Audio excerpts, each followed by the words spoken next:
৫৬,০০০ বর্গমাইলের বঙ্গভূমিতে হাজার বছর ধরে বসবাস করছে নানা ধর্ম, বর্ণ ও গোত্রের মানুষ।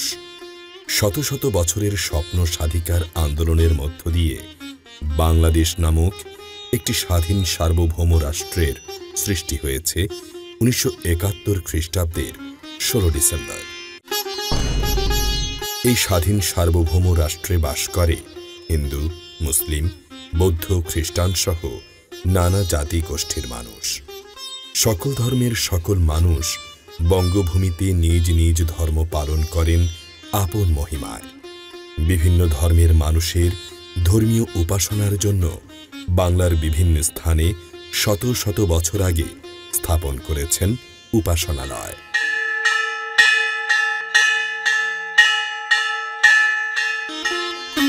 খ্রিস্টান ধর্মাবলম্বী মানুষের উপাসনার জন্য গির্জা, হিন্দু ধর্মাবলম্বী মানুষের উপাসনার জন্য মন্দির, বৌদ্ধ ধর্মের মানুষের ধর্মীয় উপাসনার জন্য বৌদ্ধ মন্দির বা প্যাগোডা ধর্মীয় ইতিহাস বয়ে চলছে যুগের পর যুগ ধরে। বৌদ্ধ ধর্ম বিশ্বের চতুর্থ বৃহত্তম ধর্ম। আজ আমরা আপনাদের কাছে তুলে ধরব কক্সবাজার জেলার অশ্বমেধা বৌদ্ধ মন্দির এবং মহেশখালী স্বর্ণ মন্দির। কক্সবাজার জেলার অশ্বমেধা বৌদ্ধ মন্দির এবং মহেশখালী স্বর্ণ মন্দির দেখতে চাইলে কক্সবাজার চলে আসতে হবে। অশ্বমেধা বৌদ্ধ বিহার বা মন্দির কক্সবাজার শহরের প্রাণ কেন্দ্রে অবস্থিত। আর মহেশখালী স্বর্ণ মন্দির দেখতে হলে আপনাকে যেতে হবে সমুদ্রের বুক চিরে ট্রলার অথবা স্পিড বোটে করে মহেশখালী উপজেলার বড় রাখাইন পাড়া। কক্সবাজার বাংলাদেশের দক্ষিণ পূর্ব উপকূলে অবস্থিত এক মনোমুগ্ধকর শহর। এটি দীর্ঘতম প্রাকৃতিক বালুকাময় সমুদ্র সৈকতের জন্য বিশ্বজুড়ে পরিচিত। প্রায় ১২০ কিলোমিটার দীর্ঘ এই সৈকত জুড়ে রয়েছে সোনালী বালি, যা দিগন্ত পর্যন্ত বিস্তৃত।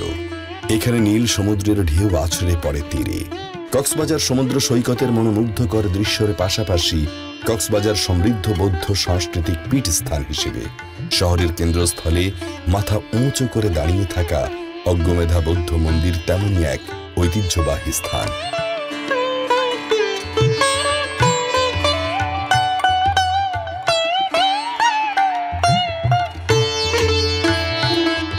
এই যে ২৫৭ বছরের পুরনো এই বৌদ্ধ মন্দির, তার আগে কিন্তু এখানে কোনো বৌদ্ধ বিহার ছিল না।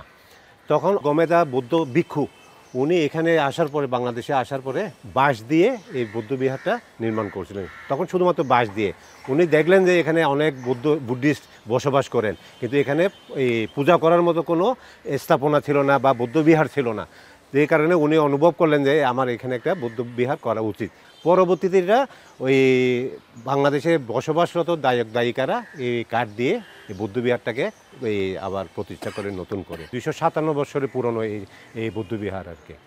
তো এটা গুরুত্ব আসলে আমাদের রাখাইন, শুধু রাখাইন সোসাইটিতে না, এখানে বৌদ্ধ ধর্মের চাকমা, মারমা বা বড়ুয়া সবাই এখানে উপাসনা করতে আসে বা ধর্মীয় আচার আদি করতে আসেন, আমরাও আসি। আর এখানে আপনার দেশ দূরান্ত থেকে এই পর্যটকরা আসেন, এখানে দেখতে আসেন।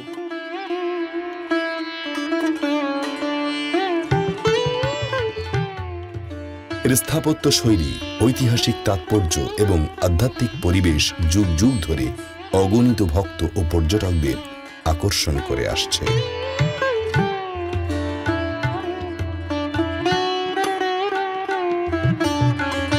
যারা পুরোহিত আছে তারা ধর্ম শিক্ষা দেয়, মানে অষ্টম শিল্পাল শিক্ষা দেয়, পঞ্চমশীল শিক্ষা দেয়, মানুষকে বিভিন্ন ধরনের মানে ভালো উপদেশ দেয়। এই আর এরকমই করে থাকে।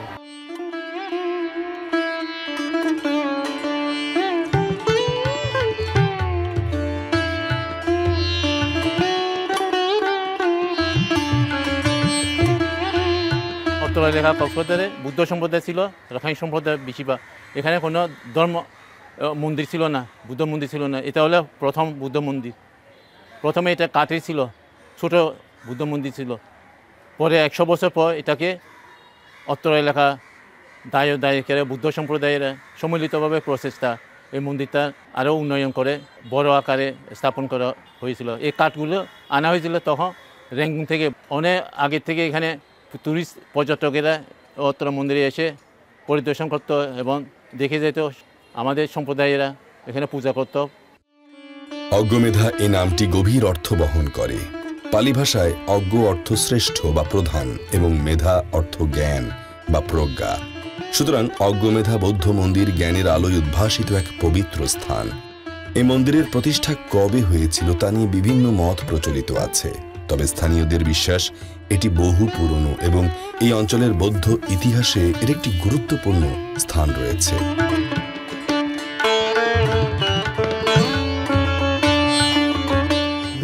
বিশ্বের মধ্যে একটা রেকর্ড আছে, ওই অজ্ঞমেধা বড় বুদ্ধ মন্দির আর একটা সিন্ধুগিরি, এই দুইটা একটা রেকর্ড আছে আর কি। তাহলে এই কারণে আমাদের প্রতিদিন সকাল আর বিকাল মধ্যে, সকাল হচ্ছে প্রায় 6টার দিকে আমাদের প্রার্থনা করা হয়, আর বিকাল প্রায় 5:30টার দিকে আমাদের উপাসনা বা প্রার্থনা আরম্ভ হয়।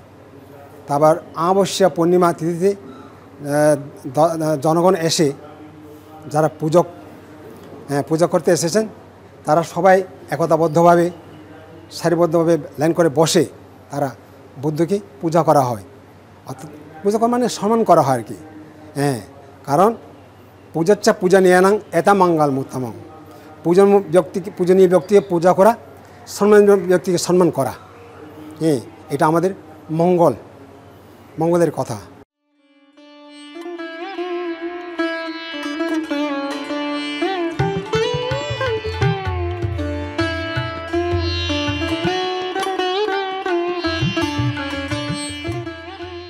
অজ্ঞমেধা বৌদ্ধ মন্দিরের স্থাপত্য শৈলীতে স্থানীয় ঐতিহ্যের সাথে বৌদ্ধ শিল্পকলার এক সুন্দর মিশ্রণ দেখা যায়।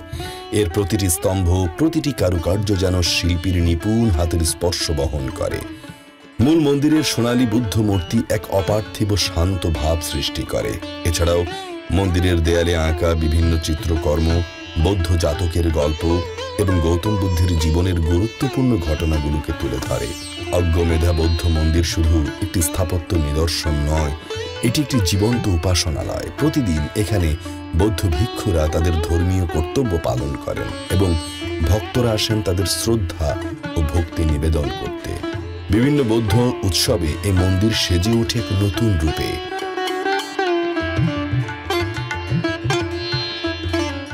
ভিক্ষু হতে হলে আমাদের 10-12 জন ভিক্ষু ফাঁক করে বা নিমন্ত্রণ করে আমাদের সীমা বিহারের মধ্যে ভিতরে আছে। সেখানের মধ্যে আমরা একতাবদ্ধ বা বসে মন্ত্র পাঠ করে যে ভিক্ষু মানে করা হয়, সেখানে না করলে ভিক্ষু হয় না। অমাবস্যা পূর্ণিমা আমাদের একটা হইচই করে যে মানে একতাবদ্ধভাবে একস্বরে এক কণ্ঠে আমাদের যে পূজা করা হয়, এই পূজা একটা খুবই মানে আমাদের পুণ্য সঞ্চয় করা হয়। এই সঞ্চিত পুণ্যকে সমস্ত প্রাণীকে পুণ্য বিতরণ করা হয়। সকল প্রাণী সুখী হোক, দুঃখ থেকে মুক্ত হোক, এইভাবে সভ্য সত্তা পুণ্য লাভান্তি, এটা সমস্ত প্রাণী পুণ্য লাভ করুক, এইভাবে আমাদের ধর্মের মধ্যে এরকম বলা হয়ে থাকে।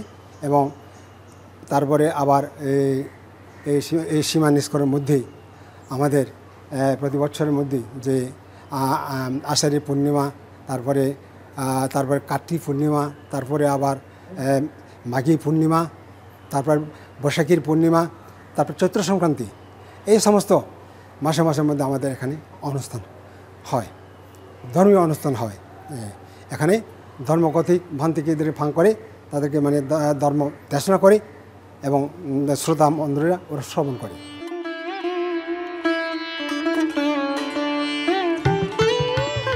মহেশখালী স্বর্ণ মন্দির আসলে একটি বৌদ্ধ বিহার বা বৌদ্ধ মন্দির। কক্সবাজার জেলার মহেশখালী দ্বীপে অবস্থিত স্বর্ণ মন্দিরটি ঠিক কত সালে প্রতিষ্ঠিত হয়েছিল তার সঠিক ইতিহাস সম্পর্কে বিভিন্ন মত প্রচলিত আছে এবং তেমন কোনো নির্ভরযোগ্য ঐতিহাসিক দলিল পাওয়া যায় না। যদিও এটিকে স্বর্ণ মন্দির বলা হয়, কিন্তু বাস্তবে এটি স্বর্ণ দিয়ে তৈরি নয়। মন্দিরের চূড়া ও কিছু অংশে সোনালী রঙের আভা থাকার কারণে সম্ভবত মন্দিরটি এই নামে পরিচিতি লাভ করেছে।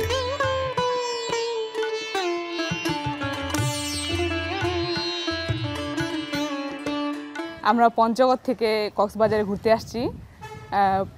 কক্সবাজার থেকে এখন বৌদ্ধ মন্দির দেখতে আসলাম। এটা তো প্রাচীন একটা নিদর্শন, যা বইতে পড়ছি, টেলিভিশনে দেখছি, মানে এখন সেটা বাস্তবে দেখে অনেক ভালো লাগতেছে। আমাদের বাংলাদেশের মধ্যে যে এত বড় একটা মানে নিদর্শন আগে দেখিনি কখনো, এখন খুব ভালো লাগতেছে।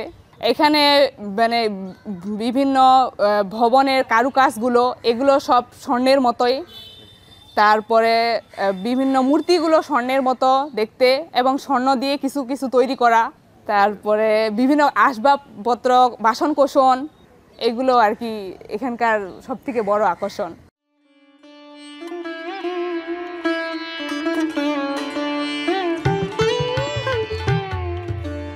এছাড়াও মন্দিরে গৌতম বুদ্ধের বেশ কয়েকটি সোনালী রঙের মূর্তি রয়েছে।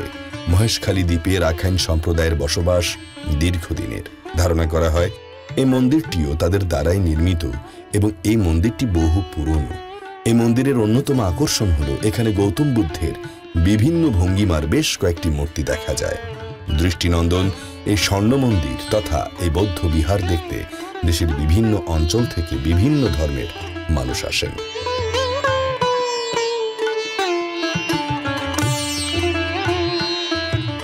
কক্সবাজারে আসি। কক্সবাজার থেকে আসার পরে শুনতে পারলাম যে মহেশখালী সুন্দর একটা লোকেশন আছে, যে লোকেশনে স্বর্ণ মন্দির নামে একটা মন্দির আছে।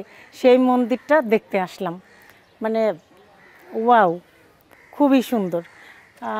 মনে হচ্ছে যে আদি যুগের আর কি। চারিদিকে মানে দেখার মতো একটা সৌন্দর্য আছে। মানে ঢোকার সাথে সাথে মানে মন জুড়িয়ে গেছে এক কথায় আর কি। মানে আমি অন্য কোথাও এরকম লোকেশন বা ভালো একটা মন্দিরের মধ্যে শ্রেষ্ঠ সেরা মন্দির এটা বাংলাদেশের মধ্যে আমি মনে করব যেটা আর কি।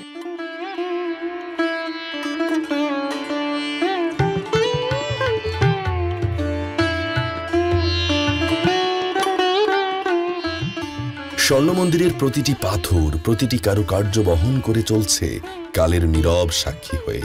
এই পবিত্র স্থানটি শুধু উপাসনালয় নয়, স্বর্ণ মন্দিরটি স্থানীয় বৌদ্ধ সম্প্রদায়ের জীবন ও সংস্কৃতির কেন্দ্রবিন্দু। লোককাহিনীতে এই স্বর্ণ মন্দিরের মাহাত্ম্য ও তাৎপর্য জীবন্ত। তাদের বিশ্বাস এই স্বর্ণ মন্দির বহু বছর ধরে এ দ্বীপের আধ্যাত্মিক ঐতিহ্যকে বহন করে আসছে।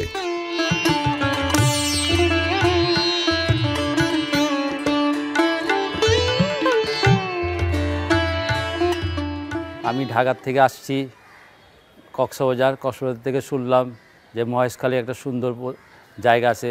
আসার পরে দেখি অনেক সুন্দর একটা স্বর্ণ মন্দির। আসলে অনেকে জানে না এখানে যে এত সুন্দর সুন্দর জায়গা আছে বাংলাদেশে আনাচে কানাচে। খুব ভালো লাগলো এই জায়গাগুলি ঘুরা। আমার ছেলে মেয়েদেরকে নিয়ে আসলাম। ইনশাল্লাহ আপনারা আসেন, অনেক সুন্দর দেখার মতন অনেক সুন্দর সুন্দর জায়গা আছে। তারপরে আসার সময় একটা মজা লাগলো, স্পিড বোটে আসলাম, খুব ভালো লাগলো, পরিবেশটাও ভালো। তারপর এখান থেকে আরও কয়েকটা স্পট আছে, ওখানে যাব।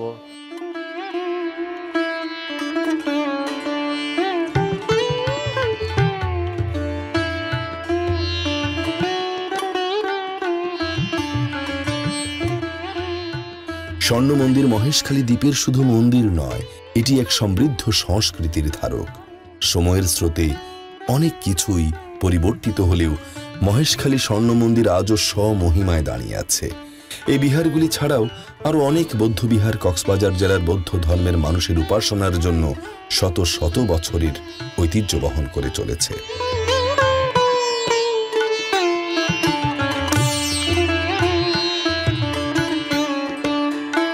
তো কক্সবাজার এসে শুনি যে মহেশখালী নামে একটি দ্বীপ আছে।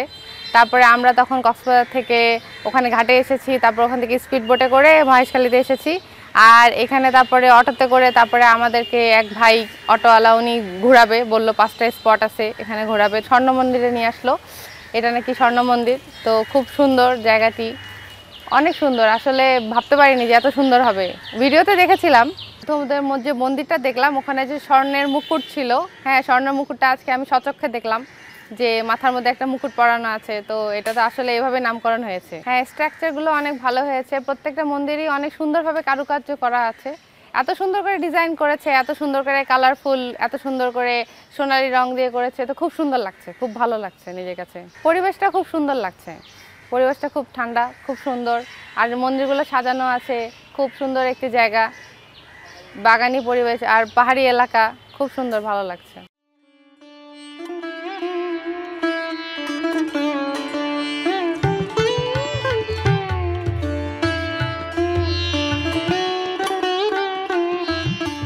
অশ্বমেধা বৌদ্ধ মন্দির এবং স্বর্ণ মন্দির কেবল উপাসনালয় নয়, বৌদ্ধ ধর্মের মানুষের বিশ্বাস, সংস্কৃতি ও সাম্প্রদায়িক সম্প্রীতির এক জীবন্ত প্রতীক। এই বৌদ্ধ বিহারগুলি ঐতিহাসিক তাৎপর্য, স্থাপত্য শৈলী এবং আধ্যাত্মিক পরিবেশ যুগ যুগ ধরে মানুষকে শান্তি ও প্রেরণা জুগিয়ে যাবে। এই ঐতিহ্য অমলিন থাকুক, এই প্রত্যাশাই আমাদের।